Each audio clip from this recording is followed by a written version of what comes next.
Vamos para a nossa leitura diária das Sagradas Escrituras. Convido você a pegar sua Bíblia para que possamos ler acerca daquele que nos chamou, daquele que nos resgatou, para que possamos compreender acerca da vontade soberana de Deus. Muito obrigado, Gandhi, por escrever, deixar aí. Tudo bem, deixa eu copiar aqui. Só um minuto, fixar comentário. Muito obrigado, tá? Muito obrigado. Hoje, a partir do capítulo de número 32. Obrigado, Gandhi. Tamo junto. Que Deus os abençoe. Vamos seguir, então, com uma breve oração para que possamos continuar a leitura das Sagradas Escrituras. Ó Deus, Tu és Criador de tudo. Obrigado, Pai, porque o Senhor escolheu nos criar para Ti. O Senhor escolheu nos resgatar de nós mesmos, do aprisionamento do pecado. Nós confessamos que somos pecadores, miseráveis e carecemos da Tua graça, do Teu amor. Que o Senhor possa continuar nos guiando ao entendimento das Sagradas Escrituras. Nós clamamos para que o Teu Divino Espírito Santo nos direcione, nos conduza de maneira sábia, para que possamos glorificar Teu Santo Nome. Que as Sagradas Escrituras sejam lâmpadas para os nossos pés, que possamos meditar na Sua palavra dia e de noite, conforme o Senhor nos orienta. Ah, Senhor, quanto precisamos de Ti. Tu bem sabes disso. Portanto, não nos abandone, não nos entregue a nós mesmos, Pai. Obrigado por tamanha dádiva. Hoje, o dia do qual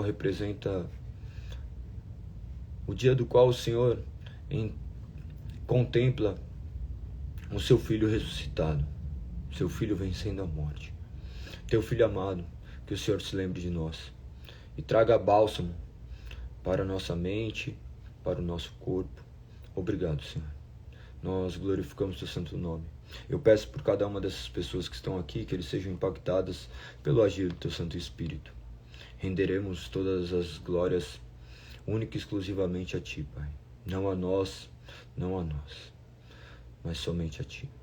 Toda honra, glória e majestade.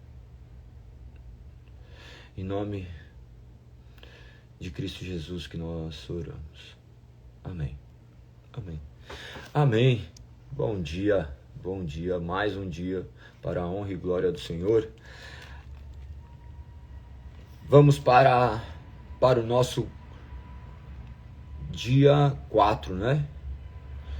Para o nosso dia 4 da leitura das Sagradas Escrituras, a partir do capítulo de número 32. Seguiremos na nossa jornada, avançando e clamando para que o Senhor continue a nos direcionar. Dia 4 da leitura das Sagradas Escrituras, capítulo de número 32. Quando Jacó seguiu viagem, anjos de Deus vieram encontrar-se com ele. Ao vê-los, Jacó exclamou: "Este é o acampamento de Deus." Por isso, chamou o lugar de Manaim. Então Jacó enviou adiante deles mensageiros a seu irmão Esaú, que vivia na região de Seir, na terra de Edom. Disse-lhes: "Deem a seguinte mensagem ao meu senhor Esaú. Assim diz seu servo Jacó: Até o momento estava morando com nosso tio Labão, e agora tenho bois, jumentos, rebanhos, ovelhas e cabras. Além disso, muitos servos e servas. Enviei este mensageiro para informar que meu senhor da minha chegada, da esperança de que me receba amistosamente." Opa, estou dando banho no pulo aqui. Deixamos pra cá. Continuemos.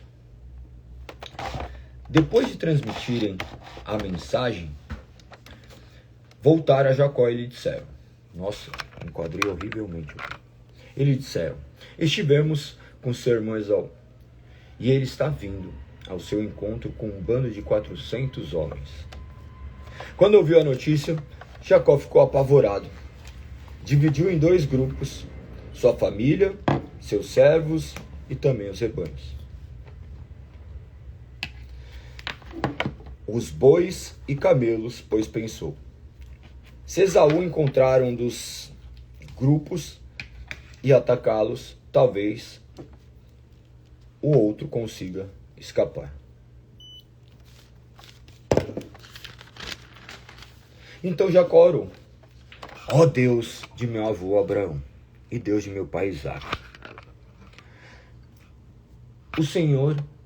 ó Senhor, tu me disseste: volte para a tua terra natal, para seus parentes. Prometestes: tratarei bem de você. Não sou digno de toda a bondade, fidelidade que tens demonstrado a mim, teu servo. Quando saí de casa, atravessei o rio Jordão. Não possuía nada além de um cajado. Agora minha família e meus servos formam 2 caravanas. Por favor, salva-me de meu irmão. Esaú, estou com medo de que ele venha atacar tanto a mim quanto a minhas mulheres e meus filhos. Mas tu prometestes: certamente tratarei bem de você e multiplicarei seus descendentes, até que se tornem tão numerosos quanto a areia do mar, que não se pode contar. Jacó passou a noite ali. Depois escolheu entre seus bens os seguintes presentes para seu irmão Esaú: 200 cabras, 20 bodes, 200 ovelhas, 20 carneiros, 30 fêmeas de camelo com seus filhotes, 40 vacas, 10 touros, 20 jumentas e 10 jumentos. Dividiu esses animais em rebanhos, entregou cada rebanho a um servo e lhe disse: vão à minha frente com os animais, mas mantenham certa distância entre os rebanhos.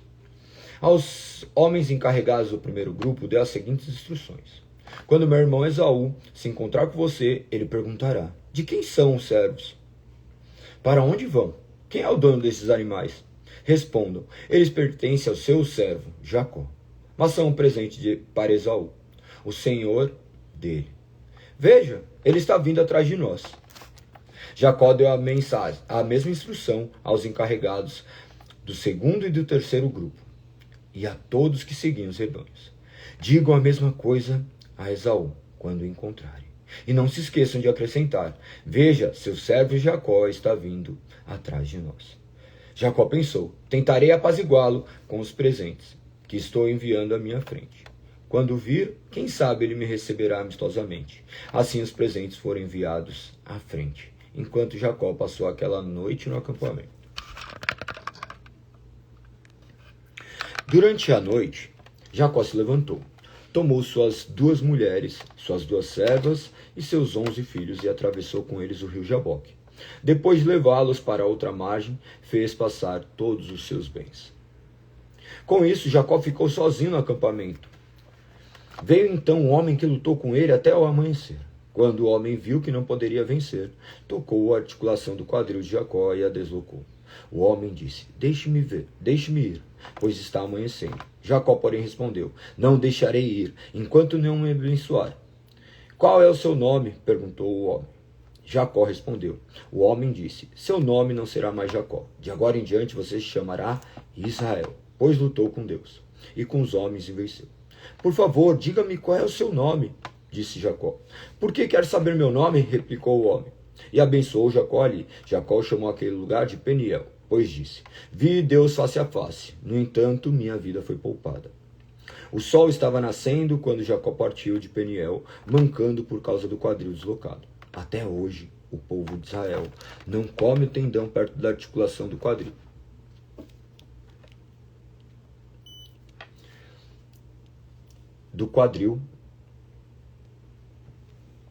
Por causa do que aconteceu naquela noite em que o homem feriu o tendão do quadril de Jacó.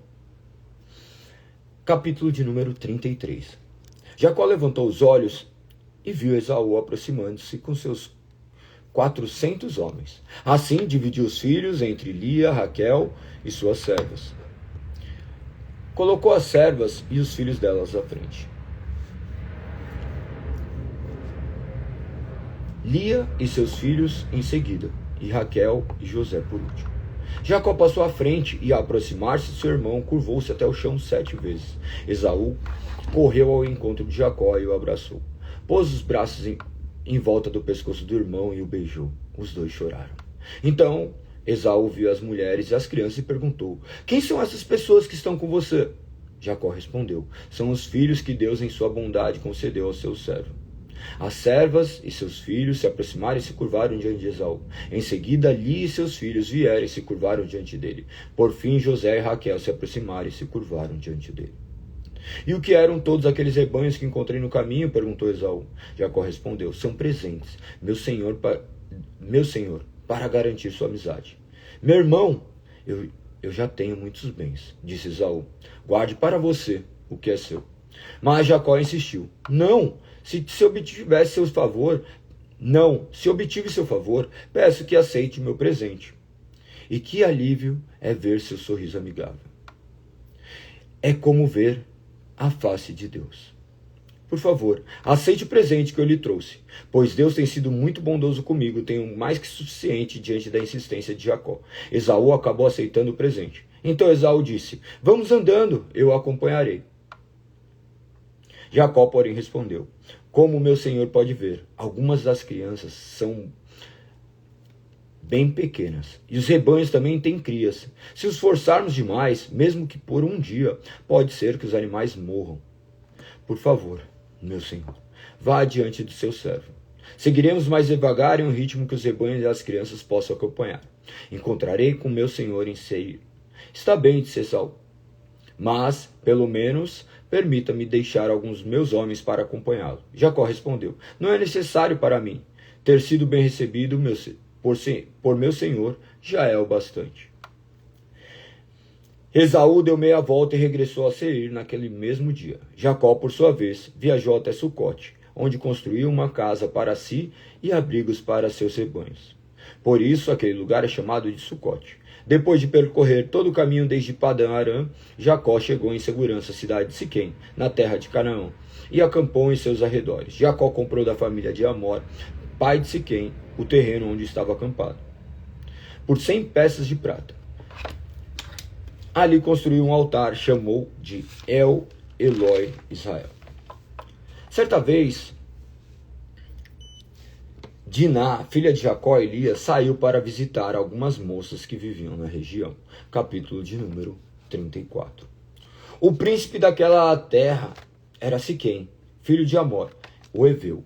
Quando ele viu Diná, agarrou violentamente, mas depois apaixonou-se por ela e tentou conquistar sua afeição com palavras carinhosas. Disse: seu pai, Amor, consiga-me essa moça, pois quero me casar com ela. Jacó logo soube que Siquém tinha violentado Diná, sua filha. Mas, como seus filhos estavam no campo cuidando dos rebanhos, não disse nada até que eles voltassem. Amor, pai de Siquém, foi tratar da questão com Jacó.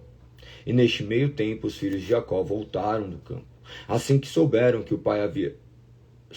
que havia acontecido, ficaram abalados e furiosos porque sua irmã havia sido violentada. Siquém tinha cometido um ato vergonhoso contra a família de Jacó, algo que jamais se deve fazer. Verso 8. Amor fez um pedido a Jacó e seus filhos: meu filho Siquém se apaixonou por sua filha. Por favor, permitam que ele se case com ela. Aliás, podemos arranjar outros casamentos. Vocês entregam seus filhos para os nossos filhos e nós entregamos nossas filhas para seus filhos. Vocês poderão viver no nosso meio. A terra está à sua disposição. Estabeleçam aqui e façam negócios conosco. Fique à vontade para comprar propriedades na região. Então o próprio Siquém falou ao pai e aos irmãos de Diná: por favor, sejam bondosos comigo. Deixem que eu me case com ela. Implorou: eu lhes darei o que me pedirem, seja qual for o dote ou presente que pedirem. Eu o pagarei, por maior que seja. Só peço que me entregue a moça para ser minha mulher. Os filhos de Jacó responderam com falsidade a Siquém e a seu pai. Amor, uma vez que Siquém tinha violado Diná, a irmã deles, disseram: não podemos permitir uma coisa dessa, pois você é circuncidado. Seria uma vergonha para nossa irmã casar-se com um homem como você. Porém, temos uma solução. Se todos os homens do seu povo forem circuncidados como nós, entregaremos nossas filhas e nos casaremos com suas filhas. Viveremos entre vocês e nos tornaremos um só povo. Mas, se não concordarem em ser circuncidados, tomaremos nossa irmã e iremos embora. Amor, seu filho Siquém, aceitara a proposta. Sem demora, Siquém fez o que tinham pedido, pois estava ardente a filha de Jacó. Siquém era mais respeitado dos membros de sua família, e foi com seu pai Amor apresentar a proposta dos líderes que estavam à porta da cidade. Estes homens são nossos amigos, disseram eles. Devemos convidá-los para viver entre nós e negociar livremente conosco. Há bastante espaço para eles nessa terra. Podemos nos casar com filhas dele, e eles com as nossas. Mas eles só aceitarão ficar aqui e tornar-se um só povo conosco, se todos os homens forem circuncidados como eles são, se fizermos todos os seus rebanhos e bens passarão, com o tempo, a ser nossos. Aceitemos a condição deles e deixemos que estabeleçam entre nós. Todos os membros do conselho da cidade concordaram com Amor e Siquém, e todos os homens da cidade foram circuncidados. 3 dias depois, eles ainda sentiam dores. 2 filhos de Jacó, Simeão e Levi, irmãos de Diná, por parte de pai e mãe, tomaram suas espadas e entraram na cidade, sem encontrar resistência. Então massacraram todos os homens de lá e mataram Amor, seu filho Siquém, ao fio da espada. Depois tiraram Diná da casa de Siquém e voltaram para o acampamento. Enquanto isso, os outros filhos de Jacó chegaram à cidade. Vendo eles que todos os homens estavam mortos, saquearam a cidade, pois sua irmã tinha sido violentada ali. Levaram as ovelhas, os bois e os jumentos, tudo que conseguiram encontrar dentro da cidade e nos campos. Tomaram todas as riquezas, saquearam as casas e levaram as crianças e mulheres como prisioneiras. Depois de tudo isso, Jacó disse a Simeão e a Levi: vocês arruinaram minha vida, serei odiado por todos os povos dessa terra, pelos cananeus e ferezeus. Somos tão poucos que eles se unirão e nos esmagarão. Eles me atacarão e toda a minha família será exterminada. Mas eles responderam: por acaso deveríamos permitir que nossa irmã fosse tratada como prostituta? Capítulo de número 35. Deus disse a Jacó: apronte-se, mude-se para Betel e estabeleça-se ali. Ao chegar, construa um altar para Deus que lhe apareceu quando você estava fugindo de seu irmão Esaú. Jacó disse à sua família e a todos que estavam com ele: joguem fora todos os seus ídolos pagãos. Purifiquem-se e vistam-se roupas limpas. Vamos a Betel, onde construirei um altar para o Deus que respondeu às minhas orações quando eu estava angustiado. Ele tem estado comigo por onde eu ando. Então entregaram a Jacó todos os ídolos pagãos e as argolas que usavam nas orelhas. Ele os enterrou no pé do grande árvore de perto de Siquém. Quando partiram, o terror de Deus se espalhou de tal forma entre os moradores da cidade próximas que ninguém atacou a família de Jacó. Por fim, Jacó e todos que estavam com ele chegaram à Luz, também chamada Betel, em Canaã. Jacó construiu um altar ali e chamou o lugar de El Betel, pois Deus lhe havia aparecido em Betel, quando ele estava fugindo de seu irmão. Pouco tempo depois, Débora, a serva que havia amamentado Rebeca, morreu e foi sepultada ao pé do carvalho do vale perto de Betel.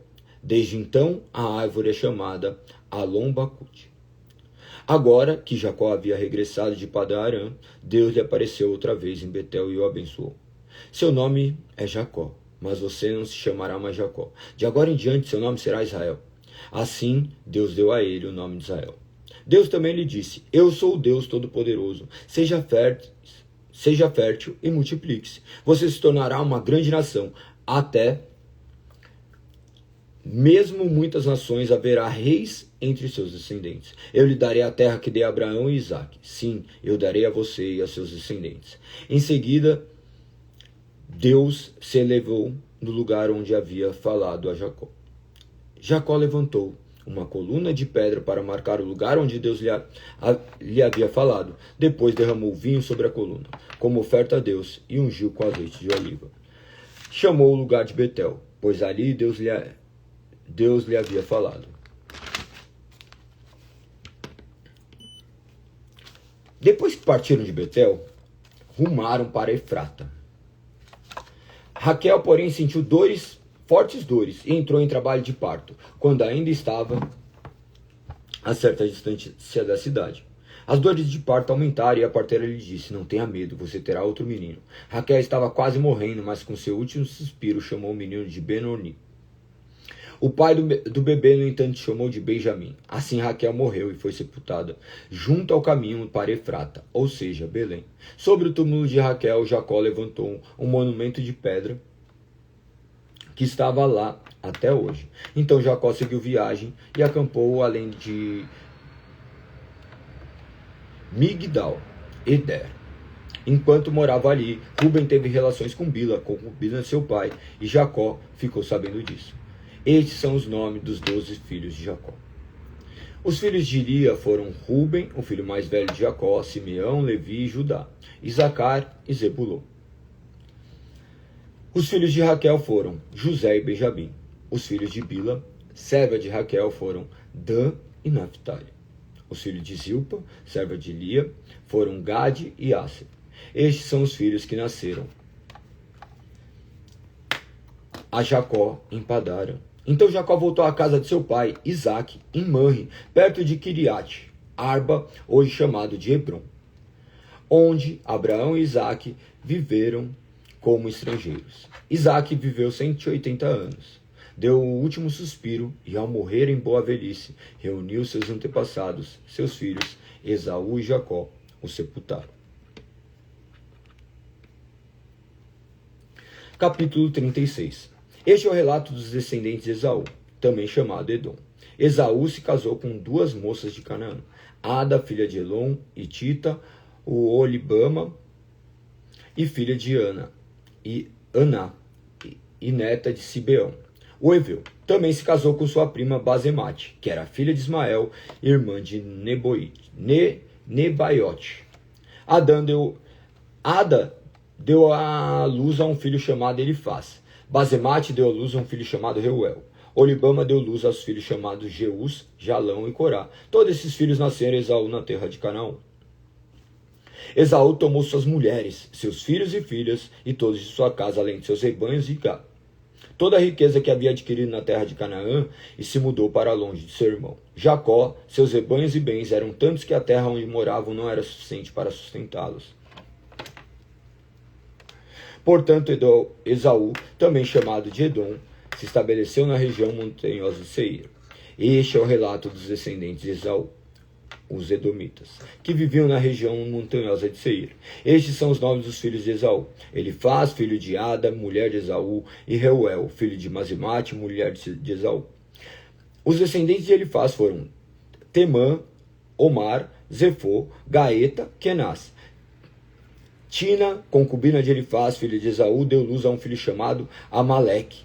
Esses são os descendentes de Ada, mulher de Esaú. Os descendentes de Reuel foram Naate, Zerá, Samá e Mizá. Esses são os descendentes de Basemate, mulher de Esaú. Esaú também teve filhos com Olibama, filha de Aná, neta de Zibeão. Seus nomes eram Jeus, Jalão e Corá. Esses são os descendentes de Esaú que se tornaram chefes de vários clãs. Os descendentes de Elifaz, filho mais velho de Esaú, se tornaram chefes dos clãs de Temã, Omar, Zefô, Kenaz, Corá, Gaetam, Amaleque. Esses são os chefes de clãs descendentes de Elifaz na terra de Edom. Todos eles foram descendentes de Adá, mulher de Esaú.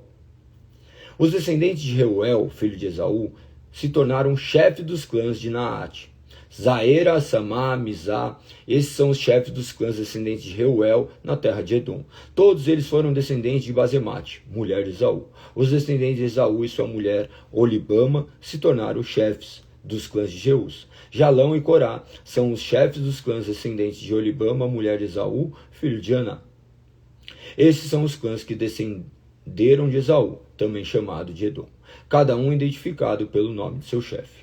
Estes são os nomes das tribos que descenderam de Seir, o Oreu, que habitavam na terra de Edom: Lotã, Zobal, Zibeão e Aná, Dissom, Ezer e Dissã. Esses são os chefes dos clãs Oreus, descendentes de Seir, que habitavam na terra de Edom. Os descendentes de Lotã foram Ori e Emã. A irmã de Lotã se chamava Timna. Os descendentes de Sobal foram Alvã, Namate, Ebal, Sefo e Onã. Os descendentes de Sibeão foram Ainá e Aná. Pois essa Aná que descobriu as fontes de águas quentes no deserto enquanto levava os jumentos de seu pai para pastar. Os descendentes de Aná foram seu filho Dissom e sua filha Olibama. Os descendentes de Dissom foram Rendã, Esbã, Itrã e Querã. Os descendentes de Esser foram Bilã, Zavã e Acã. Os descendentes de Sam foram Uz e Arã. Estes, portanto, foram os chefes dos clãs Oreus. Lotã, Sobal, Sibeão, Aná, Dissom, Esser e Dissã. Os clãs Oreus são identificados pelo nome de seus chefes, que habitavam na terra de Seir. Estes são os reis que governaram na terra de Edom, antes de os israelitas terem rei. Belá, filho de Beor, reinou em Edom na cidade de Nabá.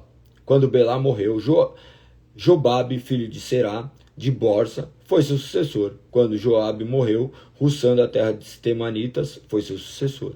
Quando Hussã morreu, Hadad, filho de Bedade, foi seu sucessor na cidade de Avite. Foi Hadad quem derrotou os midianitas na terra de Moabe. Quando Hadad morreu, Sanlá, da cidade de Masreca, foi seu sucessor.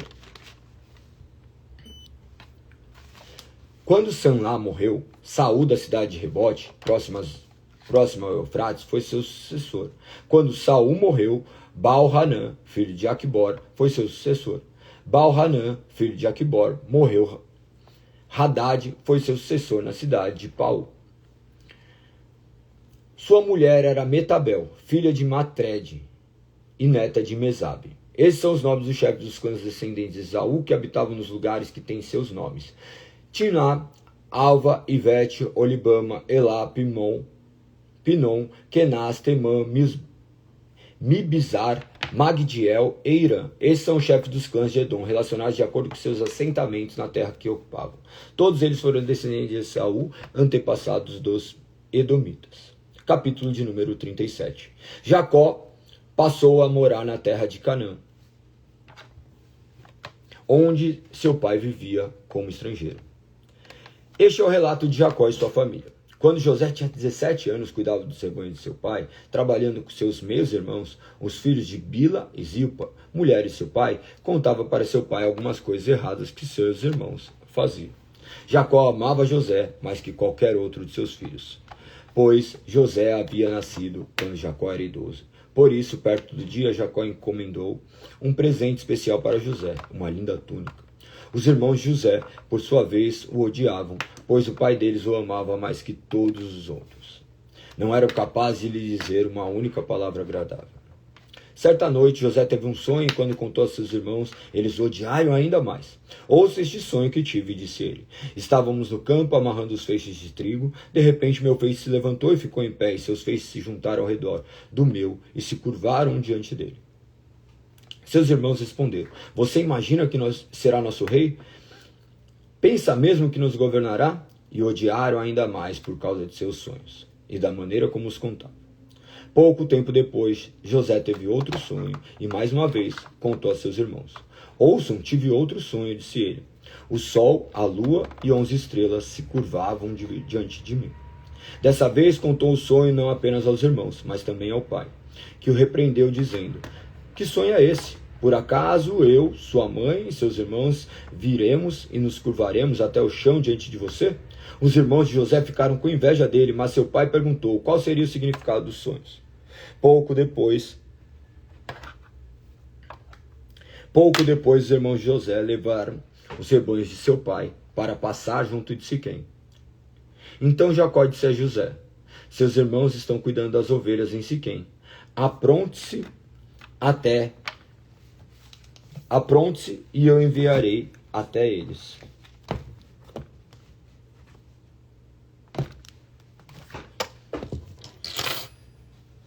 Estou pronto para ir, respondeu José. Vá ver como estão seus irmãos e os rebanhos, disse Jacó. Traga-me notícias deles. Jacó o enviou. José viajou de sua casa no vale do Hebrom até Siquém. Quando José chegou a Siquém, Um homem da região notou que ele andava perdido pelos campos. O que você está procurando? Perguntou o homem. Estou procurando meus irmãos, respondeu José. O senhor sabe onde eles estão, cuidando dos rebanhos? O homem lhe disse, sim, eles foram embora daqui. Mas eu ouvi dizer, vamos a Dotã. Então José foi atrás de seus irmãos e os encontrou em Dotã. Quando os irmãos de José ouviram, reconheceram de longe antes que ele se aproximasse. Disseram uns aos outros, vamos matá-lo e jogá-lo numa cisterna. Diremos, o nosso pai, um animal selvagem, o devorou. Veremos o que será dos nossos sonhos. Então veremos o que será dos seus sonhos. Quando Rúben ouviu o plano, tratou de livrar José. Não o matemos, disse ele. Por que derramar sangue? Joguem-no nessa cisterna vazia aqui no deserto e não toquemos nele. Rúben planejava resgatar José e levá-lo de volta ao pai. Assim, quando José chegou, os irmãos lhe arrancaram a linda túnica que ele estava usando, o agarraram e jogaram na cisterna vazia, ou seja, sem água. Mais tarde, quando se sentaram para comer, viram ao longe uma caravana de camelos vindo em sua direção. Era um grupo de negociantes ismaelitas que transportavam especiarias, bálsamo e mirra de Gileade para o Egito. Judá disse a seus irmãos, o que ganharemos se matarmos nosso irmão e encobrirmos o crime? Em vez de matá-lo, vamos vendê-lo aos negociantes ismaelitas. Afinal, ele é nosso irmão, sangue do nosso sangue. Seus irmãos concordaram. Então, quando os ismaelitas, que eram negociantes midianitas, se aproximaram, os irmãos de José o tiraram da cisterna e o venderam para eles por 20 peças de prata. Os negociantes o levaram para o Egito. Algum tempo depois, Rubem voltou para tirar José da cisterna. Quando descobriu que seu irmão não estava lá, rasgou as roupas. Voltou a seus irmãos e lamentou. O menino sumiu. E agora, o que faremos?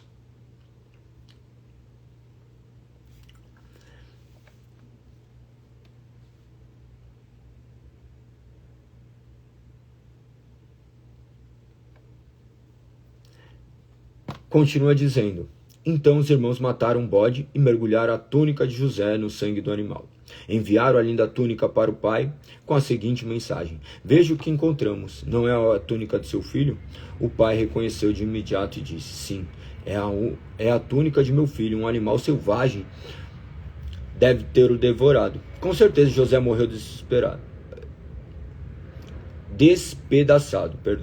Jacó rasgou suas roupas e vestiu-se de pano de saco.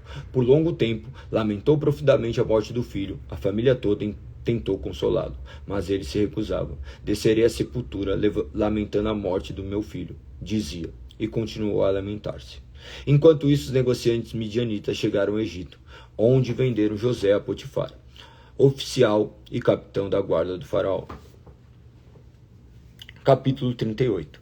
Por essa época, Judá saiu da casa e mudou-se para Adulão, onde foi morar na casa de um homem chamado Ira. Ali, Judá viu uma mulher cananita, filha de Suá, e se casou com ela. Teve relações com a mulher, e ela engravidou e deu à luz a um filho, que ele chamou de Er. Ela engravidou novamente e deu à luz a outro filho, que chamou de Onã. Quando estavam morando em Quezibe, ela deu à luz ao terceiro filho e chamou de Selá. No devido tempo, Judá arranjou o casamento de Er, seu filho mais velho, com uma moça chamada Tamar. Mas Er era um homem perverso aos olhos do Senhor. Por isso o Senhor lhe tirou a vida. Então Judá disse a Onã, irmão de Er, case-se com Tamar, como exigido para a viúva do seu irmão. Como você deve gerar um herdeiro para seu irmão.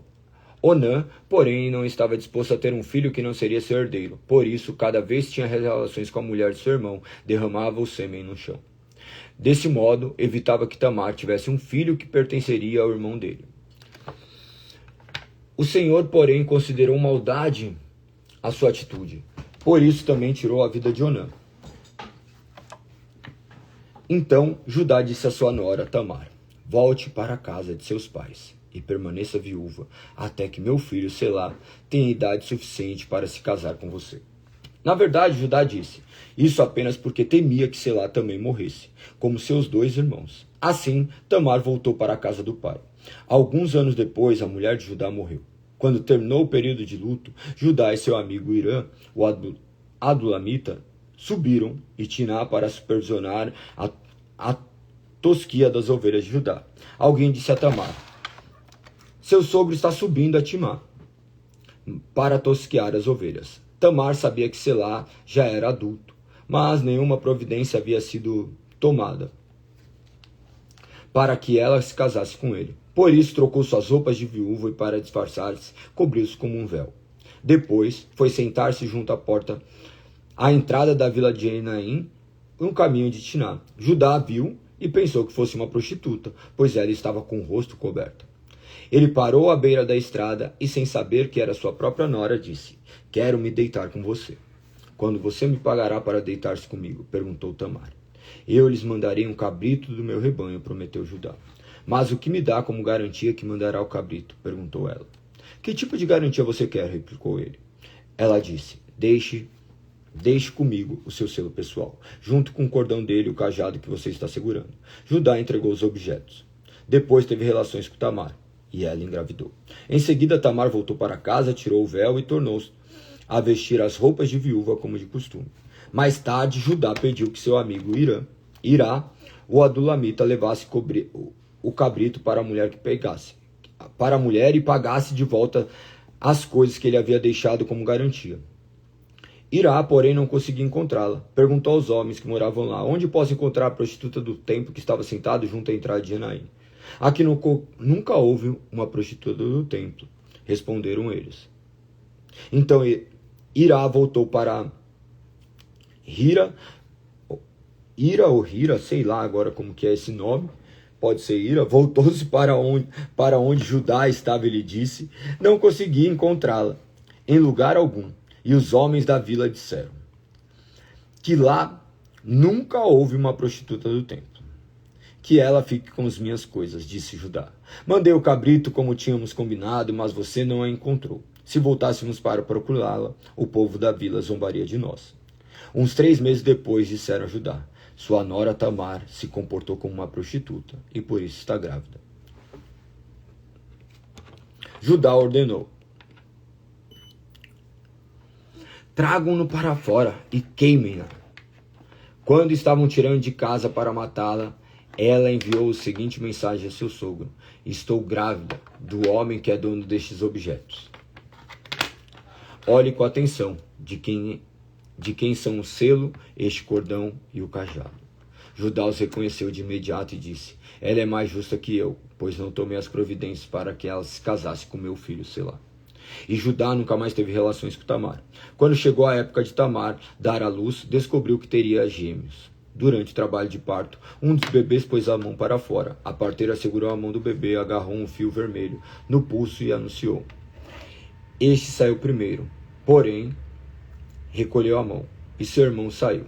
Então a parteira disse: como você conseguiu sair primeiro, por isso ele recebeu o nome de Pérez. Logo depois, o bebê com fio vermelho no pulso nasceu e recebeu o nome de Zerá.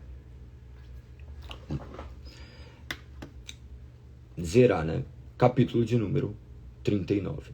Quando José foi levado para o Egito pelos negociantes ismaelitas, eles o venderam a Potifar, um oficial egípcio. Potifar era capitão da guarda do faraó, rei do Egito. O senhor estava com José, por isso ele era bem sucedido em tudo que fazia no serviço da casa de seu senhor egípcio. Potifar percebeu que o senhor estava com José e lhe dava sucesso em tudo que ele fazia. Satisfeito com isso, nomeou José seu assistente pessoal e o encarregou de toda a sua casa e de todos os seus bens. A partir do dia em que José foi encarregado de toda a casa e de todas as propriedades de Potifar, o Senhor começou a abençoar a casa do egípcio, por causa de José.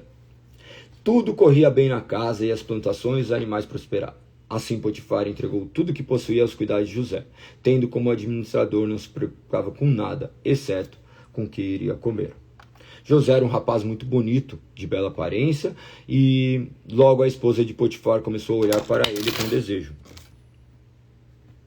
Venha e deite-se comigo, ordenou ela. José recusou e disse: meu senhor me confiou todos os bens de sua casa e não precisa se preocupar com nada. Ninguém aqui tem mais autoridade do que eu. Ele não negou coisa alguma, exceto a senhora, pois é a mulher dele. Como poderia eu cometer tamanha maldade? Estaria pecando contra Deus. A mulher continuava a sediar José diariamente, mas ele recusava deitar-se com ela. Certo dia, porém, quando José entrou para fazer seu trabalho, não havia mais ninguém na casa.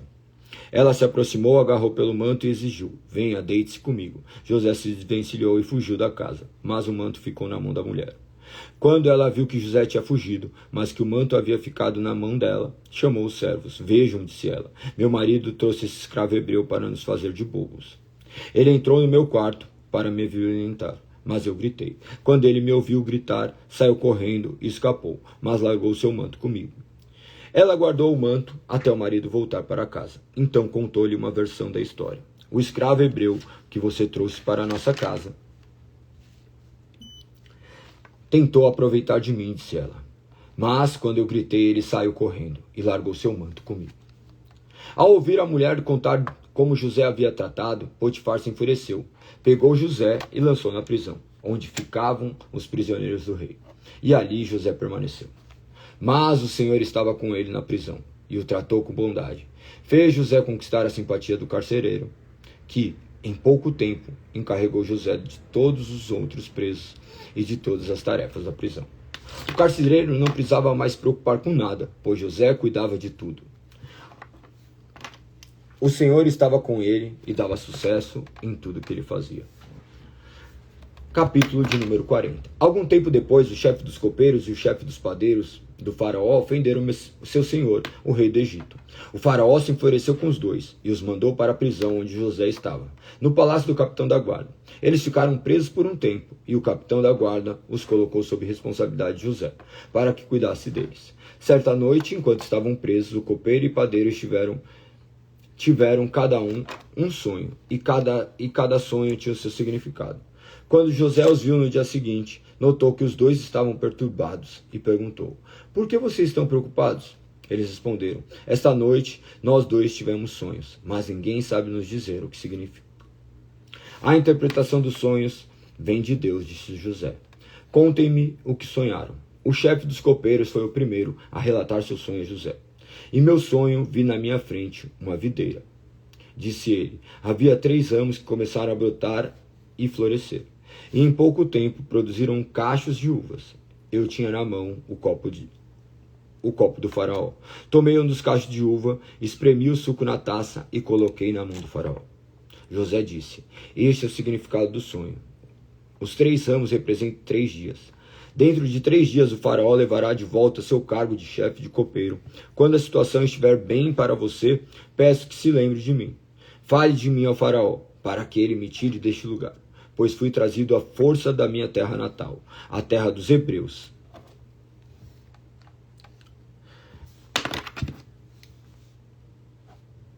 Agora estou nessa prisão, onde fui lançado sem motivo.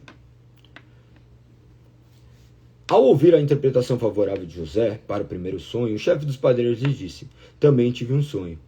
Nele havia 3 cestos de pães brancos empilhados sobre minha cabeça. No cesto de cima havia pães e doces de todo tipo para o faraó, mas as aves vieram e comeram do cesto que estava sobre a minha cabeça. José lhe disse: este é o significado do sonho. Os 3 cestos também representam 3 dias. Dentro de 3 dias o faraó pendurará sua cabeça num poste e as aves comerão sua carne. 3 dias depois era o aniversário do faraó e ele preparou um banquete para todos seus oficiais e funcionários. Convocou o chefe dos copeiros e o chefe dos padeiros para comparecer à festa. Levou o chefe dos copeiros de volta a seu cargo para que voltasse a entregar o copo ao faraó. Quando ao chefe dos padeiros, mandou enforcá-lo, como José havia previsto, ao interpretar o sonho dele. O chefe dos copeiros, porém, se esqueceu completamente de José e não pensou mais nele. Até aqui. Mais um dia, terminamos nossa leitura. Hoje nós encerramos lendo até o capítulo de número 41. Portanto, nós conseguimos ler do capítulo de número 32 até o 40. Amanhã é dia 5. Amanhã é o dia 5. Dia 5 do 1 de 2026. Olha isso, 5 dias já. Como as coisas passam muito rápido, né? Amanhã nós teremos a nossa live de número 404. 404 ou 406? Acho que é 406. Minha letra que tá horrível aqui. Exato, 406. Tá aqui, o Gandhi já anotou. 406. E assim, o nome do Senhor é glorificado. Que nós possamos reconhecer o quanto somos falhos, pecadores, o quanto carecemos de entendimento acerca das Sagradas Escrituras, que vocês possam ler. Galego, tenho tido dificuldades. Pegue outro tempo, tire outro tempo e olhe e pesquise acerca desses blocos que você acabou de ler. Procure compreender do que se trata e dessa maneira você vai ter uma leitura sistemática das Sagradas Escrituras. Não sei se vocês viram, mas aqui no Instagram do Confronto eu tenho colocado um capítulo por dia. Um capítulo por dia não, né? Eu vou fazer 1189 vídeos que representam 1189 capítulos da Bíblia, de maneira que apenas lendo um pequeno trecho nós poderemos conseguir lembrar de todo o restante. Depois você vai lá nos vídeos, esses 3 vídeos que estão ali embaixo, você vai ver que as coisas já vão começar a vir à sua memória. Por quê? Você já agora se deparou com essa imagem e essa imagem já começa a ser internalizada dentro de você. Se tiverem dificuldades, mandem lá no grupo. O grupo eu vou deixar justamente para isso, para que vocês possam tirar suas dúvidas e perguntar, e a gente tem um pouco mais de intimidade. Não fiquem com receio de perguntar. Não é tolo aquele que pergunta, tolo é quem não tem perguntas. Então que vocês possam avançar, que o Senhor possa sustentá-los para que o nome dele seja glorificado. E assim caminhamos para mais um dia, que o nome do Senhor seja exaltado e glorificado. Amanhã estaremos aqui no mesmo horário, se Deus assim permitir. 5h59, se eu não tiver 5h59, que vocês estejam em oração, que vocês já saibam do compromisso, para que vocês não dependam de um homem, vocês dependam única e exclusivamente do Senhor. Se amanhã o Galego não fizer live, você não lerá a Bíblia? Essa é a pergunta. Você não tem um compromisso comigo, você tem um compromisso com Deus, que você possa fazer. E outra questão, eu notei que muitas pessoas possuem dificuldade de leitura, de acompanhar. Se estiver indo muito rápido, me fale. Por quê? Eu leio um pouco mais rápido. Pode ver que tem vezes que eu acelero, tem vezes que eu até reduzo, mas eu tento aumentar vocês como se estivesse auxiliando num treino de, por exemplo, se fosse um exercício, e eu estou capacitando vocês a melhorarem nesse quesito de leitura. Se eu tiver alguma dificuldade, podem mandar aqui para mim, porque por vezes eu confundo palavras, é natural, né? Você está lendo um monte de coisas, você vai confundir algumas palavras. Eu não sou uma inteligência artificial robotizada, eu sou uma pessoa real que tenho falhas como todo mundo. Talvez eu possa pular versos. Se acontecer alguma coisa dessa questão, me comuniquem. Se estiver muito rápida a leitura, me comuniquem. Eu tento às vezes acelerar para que vocês ganhem velocidade de leitura. É importante vocês fazerem aqui, ó. Eu não estou conseguindo anotar, mas, por exemplo, eu vou riscando a Bíblia aqui no que eu leio. Que nem, por exemplo, no capítulo de número 40, mencionou ali a terra dos hebreus. A terra dos hebreus. Lembre-se que nós falamos acerca dos hebreus. Quem são os hebreus? O povo escolhido por Deus, porque eles vinham de Hebrom. Então, daí vão entender a descendência que vem de Éber. Todas essas questões é bem interessante de vocês saberem. Mas isso daqui são coisas que eu quero saber. Então, vocês vão ter que olhar muito quanto a essas questões. Lendo o que nós estávamos lendo, eu me deparei no capítulo de número 37, no verso 11, eu peguei e coloquei aqui uma interrogação. Eu nunca tinha me atentado a isso. Os irmãos de José ficaram com inveja dele, mas seu pai perguntou qual seria o significado dos sonhos. E eu me perguntei, na hora que eu estava lendo, imagina, veio milhares de coisas na minha mente. Eu me perguntei, olha que interessante, José perguntou, o pai dele perguntou o significado do sonho, e ele sabia o significado dos sonhos, e ele provavelmente contou o significado dos sonhos. Lógico, é uma probabilidade, a Bíblia explica a Bíblia, mas a questão é, nós podemos ver decorrente do que a Sagrada Escritura diz, que José interpretava os sonhos de maneira bela. Ele interpretava tudo de maneira correta, e tudo que ele falava assim acontecia, justamente porque não era meramente vindo de José, mas era uma dádiva divina que acontecia. Isso daí não existe mais, tá? Pessoas que interpretam sonhos. Esse negócio de você ficar procurando na internet aí o que é sonhar com um dente, com cobra, é só loucura e crentice popular. Acho que você já procurou, né? Pode confessar. Mas, enfim, ali era o Espírito de Deus agindo. Ah, galego, o Espírito de Deus não age mais, não se trata disso, não tente criar misticismo em cima da palavra. O que acontece, hoje em dia, não tem uma pessoa que vai interpretar seu sonho. Se você sonhou, fique tranquilo. Pode ser uma providência de Deus, óbvio, tudo é providência de Deus, não existe nada que aconteça fora da vontade de Deus.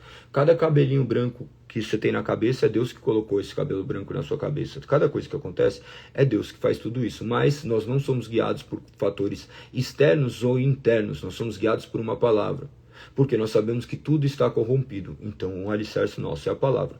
Nesse caso, porém, como nem existia ainda a lei mosaica, lembra-se que a lei mosaica veio em 1470, quando Moisés vai e ele tem esse chamado aproximadamente ali. Daí nós vemos aqui Abraão, que estava a 1900 a.C., aproximadamente. Então esse período de José é cerca de, nesse meio tempo, onde ainda não existia uma lei que regesse o povo de Deus, mas existia sempre leis naturais que regiam o homem, porque as leis naturais também emanam de Deus. Prova disso é o quê? O Código de Hammurabi, que também governou o mundo durante um bom tempo. A Estela de Hammurabi foi achado aproximadamente nesse mesmo período, já era uma lei que traduzia muito daquilo que nós vemos também no ordenamento bíblico. Então essa lei já imperava, isso daí era uma providência de Deus. Observe que tudo que ia acontecendo, Deus ia sempre capacitando pessoas. Então ele capacitando José, conforme mencionado, existe a possibilidade, claro, do seu pai ter escutado isso. Mas de qualquer forma, o que me espanta de ler tudo isso é ver que ele ainda assim sofria, porque mesmo diante daquilo que iria acontecer, mesmo tendo a convicção disso, ainda ele ficou amargurado, e diante do que os olhos dele viam, ele contemplava a tragédia ao invés da esperança do que aquelas palavras diziam. E é natural, nós também não somos guiados pela esperança, nós somos guiados pelo medo, pelas incertezas, porque nossa carne é fraca, mas o espírito está pronto. E no final, a vontade de Deus é concretizada. Observe que tudo que aconteceu com José é maravilhoso, ainda que seja muito trágico. Imagine que se Deus virasse e contasse para José: ó, o seguinte, você vai ser rei do Egito, mas para você ser rei do Egito, você vai ser jogado numa cisterna, você vai ser maltratado pelos seus irmãos, você vai ser aprisionado, você vai ser acusado injustamente. Ele ia falar o quê? Pode deixar, tá suave, eu tô aqui em casa, eu sou o queridinho do meu pai, tô bem de boa. Deixa esse negócio de rei, de cuidar dessas paradas para lá. Da mesma forma, se Deus te mostrasse o plano que Ele tem para sua vida, você paralisaria. Não se esqueça que as nossas dores, as nossas mazelas, são apenas instrumentos que o nosso Deus poderoso usa para guiar as nossas vidas, para causar perseverança em nós. Perseverança não é preciso para pessoas que vivem na abundância. Perseverança são objetos, são não mazelas, mas situações que nós somos desafiados a permanecer. Que você possa permanecer em Cristo, que você possa permanecer com os olhos e o alvo naquilo que foi revelado na palavra de Deus. Por quê? Deus já revelou a sua palavra, Deus não é obscuro, Deus é claro. A sua palavra já aponta para um futuro certo e preciso. Então, apenas descanse. Porque assim como José, que representa uma tipologia de Cristo, existem milhares de outras tipologias na Bíblia, apontam para uma certeza. E qual é a sua certeza? A nossa certeza deve ser que todas as coisas cooperam para o bem daqueles que amam a Deus. Então, descanse, que você possa continuar avançando em sabedoria, crescendo em conhecimento para a honra e glória de nosso Deus. Perfeito? Tamo junto. Eu eu fico falando, eu não vou ficar falando muitas coisas, mas eu acho que é muito interessante eu compartilhar essas reflexões para que vocês também possam refletir acerca dessas pequenas coisas e talvez você tenha lido também algumas questões e você também pode ter pensado coisas parecidas. Galego, eu pensei em outras coisas. Perfeito. É isso mesmo. Quando você lê, Deus vai fazer você pensar, porque Ele move também o seu pensamento, mas o seu pensamento não é Deus, entenda isso. Ele move seu pensamento, Ele inclina as vontades do seu coração, Ele age soberanamente. Portanto, que você esteja mergulhado nessa palavra, que você medite nela dia e de noite. Eu glorifico a Deus por ter nos capacitado. Eu estou vendo muitas pessoas aqui, a maioria das pessoas que estão aqui ficaram e permaneceram esses 5 dias, levantando cedo, rejeitando o conforto. Algumas pessoas são instáveis, tá? Eu conheço muitas pessoas que são instáveis. São instáveis e o que esperar de pessoas instáveis? Você confia em pessoas instáveis? Observe como é muito difícil. Agora, a constância faz com que você avance. Se você se comprometeu, seja fiel àquilo que você se comprometeu. Eu cheguei ontem, fui dormir 2 horas da manhã. 5 horas eu acordei, daqui a pouco eu vou ministrar e a vida vai seguir. E tudo bem. Galego, mas e sono? Você vai conviver com o sono. Eu estou sem comer há 5 dias. 5? Hoje vai completar o 5º dia, né? Hoje é dia 5. Ou dia 4. Hoje vai completar o 4º dia. Mas o que acontece? Você se colocando para se desafiar, tudo vai ser diferente. Se desafie, faça coisas diferentes. Galego, esses negócios de não comer. Galera, isso daqui é um particular meu. Isso daqui, eu fui atleta a minha vida inteira. Eu fiz milhares de coisas na minha vida. A questão minha é particular, diretamente. Envolve minha saúde, envolve meu lado espiritual, envolve tudo. Não tem uma área da minha vida que é espiritual e outra não. Mas a questão, não falo isso para me gabar, mas tentando estimulá-los a irem além. Porque se você começar a se desafiar, tenho certeza que você verá o quanto Deus irá fortificá-los. Pessoas estão vivendo muito aquém daquilo que Deus o criou para ser. Galego, como isso, sendo que Deus que cria todas as coisas, se faz todas as coisas? Observe que você é responsável, você não é um robô na mão de Deus. Então a responsabilidade humana caminha diretamente com a soberania divina. Faça aquilo que é correto, faça aquilo que a Bíblia lhe ordena. E tenho certeza que a sua vida será completamente transformada. Não por palavras motivacionais, mas por palavras direcionais, que emanam das Sagradas Escrituras e penetram os nossos incrédulos corações e os transformam. E agora nos guia a uma vida completamente distinta. Que você possa ser guiado, que você possa ser abençoado. Espero vocês daqui a pouco. Hoje, nosso café da manhã exclusivamente será às 9 horas. Não se esqueçam que normalmente é 9h30, mas hoje, como eu havia dito no vídeo que eu mandei no grupo, era justamente por conta